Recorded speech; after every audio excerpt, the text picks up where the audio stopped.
नमस्कार साथियों, फिर से हाजिर हूँ आपके सामने कुछ नया लेकर, कुछ अलग टाइप। खैर, आता हूँ।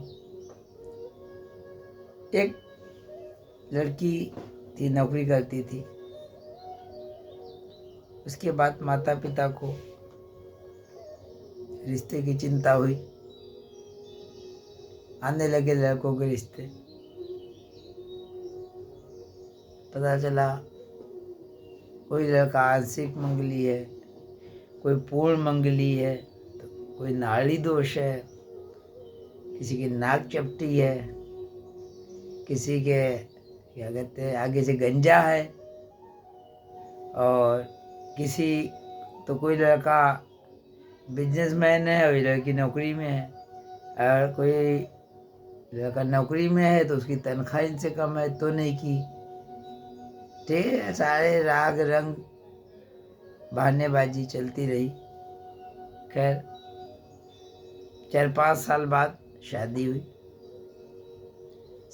उसके बाद जो है 4 महीने बीते होंगे, किसी छोटी सी बात पर तुन्न भुन्न हो गई और तलाक हो गई। बात यहीं ख़त्म हो गई। आज समाज में टूटते रिश्ते चिंता का विषय है। आज जो मेरा मुद्दा लेकर आया हूँ, the philosophy of Savitri Satyavan की कहानी के ऊपर आधारित है। सावित्री की विचारधारा क्या रही, सभी लोग जानते हैं। सावित्री ने एक ऐसे पुरुष का वर्णन किया था, सत्यवान का, जिसकी मृत्यु कुछ दिन बाद होनी थी, लेकिन उसको अपने ऊपर कितना विश्वास था। ये थी will power. Savitri means will power, निभाने की क्षमता। खैर, जैसा कि सभी लोग जानते हैं कि जिस दिन डेथ होनी थी, सावित्री पास में थी। 3 दिन से कुछ खाया पिया नहीं था। ये भी एक भारतीय स्त्रियों के त्याग की निशानी है कि भूखे पेट व्रत रहकर पति की लंबी आयु की कामना करना। खैर, सत्यवान की जंगल में डेथ हो जाती है। यमराज जी आते हैं प्राण लेने। सावित्री पीछे पीछे चलती है। जब वरदान मांगने के लिए कहते हैं तो सावित्री सबसे पहले कायदे से, अगर आज की स्त्री होती तो कहती, भैया ऐसा है, पहले हमारे हस्बैंड को जीवित कर दो। ये सास ससुर जो बूढ़ा बुढ़ा जो है, ये बहुत जी लिए, अब हमें जीना है। लेकिन सावित्री ने वहाँ पर क्या किया, अपने सास ससुर की ज्योति मांगी, जो कि अंधे थे, आंखों की ज्योति। देखिए कितना बड़ा त्याग था।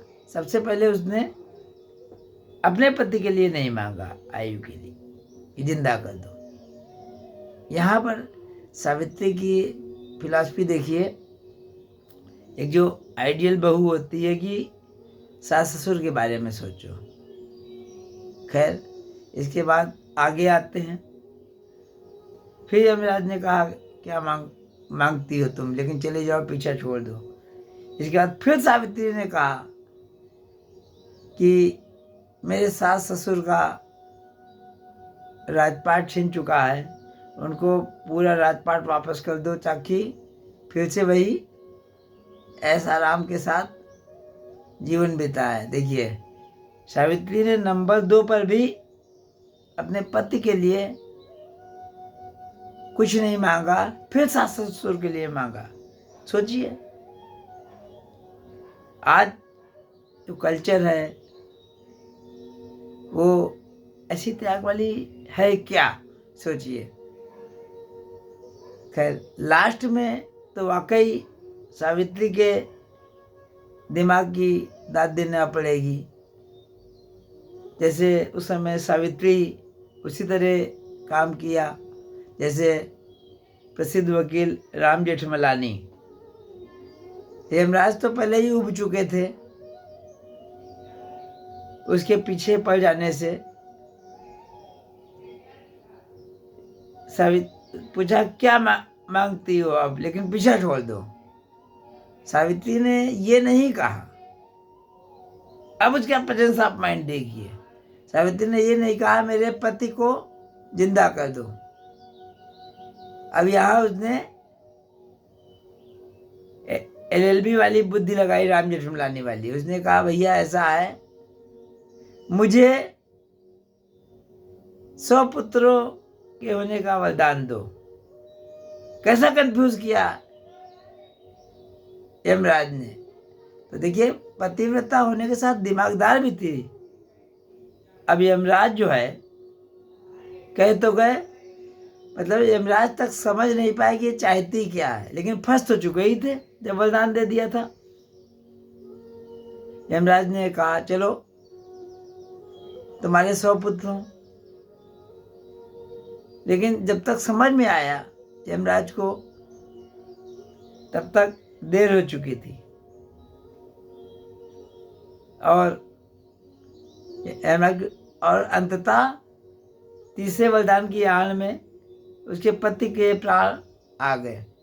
सावित्री मतलब त्याग, समर्पण, बलिदान, संस्कार, सभ्यता।